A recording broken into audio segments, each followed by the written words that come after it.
been with us over the last month, you'll know that we've been covering some basic questions and answers on the Christian faith. We've compared it to like the frequently asked questions section of a website, and said it's a bit like sort of your glasses. The truths of God's word help us to see the world clearly. And so when I take my glasses off, you just all sort of are colourful blobs. When I put them on, I discover how good looking you really are. And for us to see the world clearly, we need to look through the truths of God's word.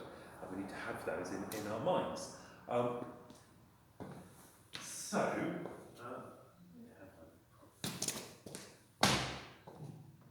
I have some sweets to help our memories, which appear to... Oh, they're just hiding there. So, next slide. Can anyone remember what our first question was?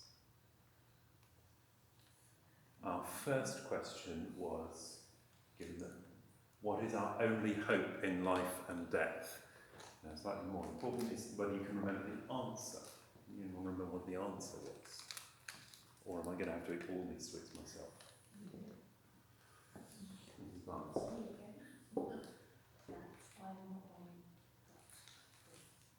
Yes, that we are not our own, but we belong to it. Can anyone remember? So next one, that gives us the answer. Can anyone remember what our second question was? What is God? What is God? Absolutely, well done. And do we know what the answer was?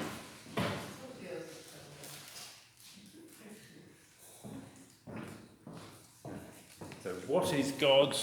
God is everyone and everything. God is the creator of everyone and everything. Perfect. And then last week we did question 3. Can you remember what question 3? The fact that it's question 3 helps you. How many persons are there or something? How many persons are there in God? Exactly. There are 3 persons in God, the Father, the Son.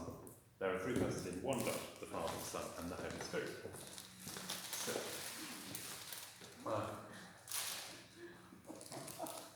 we will. You're right. So that our question for this week is number 4. How and why did God create us? And we'll talk about that in a moment. But first, let's practice it. So if I ask you the question, do you think you can do the answer?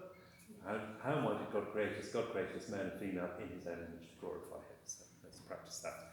How and why did God create us? God created us male and female in his own image to glorify him. Now, I need to ask you to do something that may feel a little bit uncomfortable. Some people really struggle with it in the other church. I need to ask you to look at the person nearest you in church. You can use your eyes or your fingers if that works better for you.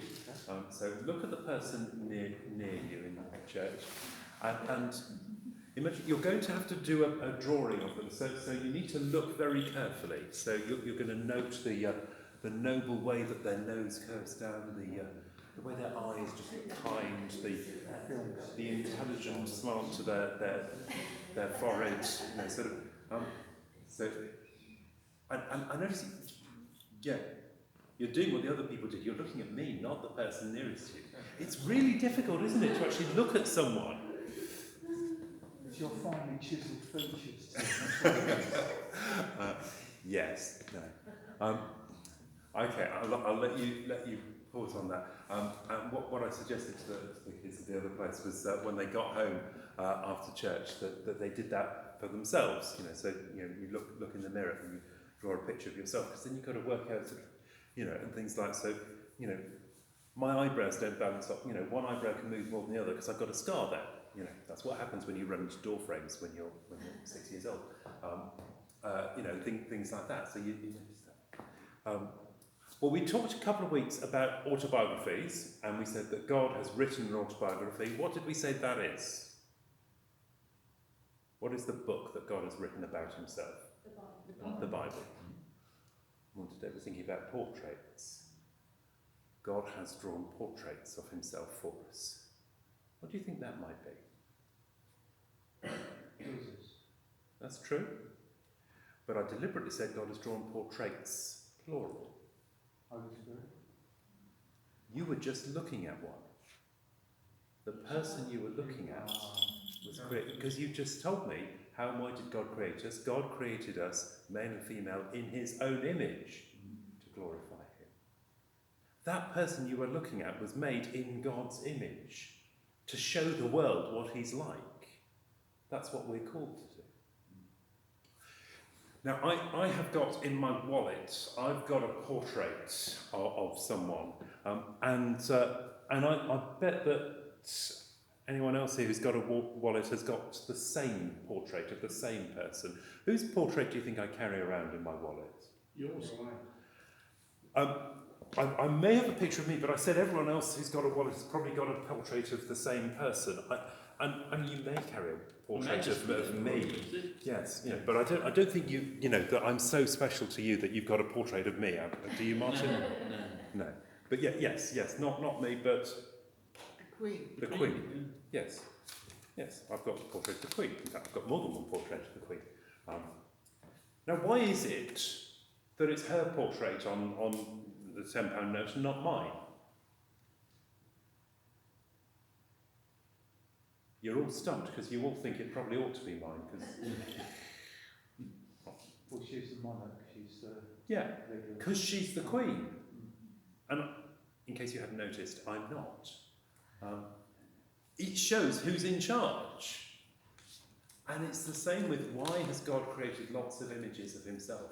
Millions and billions of images of himself. So that each one is showing who is in charge, who is king. That's the point of the question. How and why did God create us? God created us male and female in his own image. Why? To glorify him. So let's practice that again. How and why did God create us? God created us male and female in his own image to glorify him. Great. We'll come back at the end to that and see whether you manage to hold on to that all the way from now to the end of the service.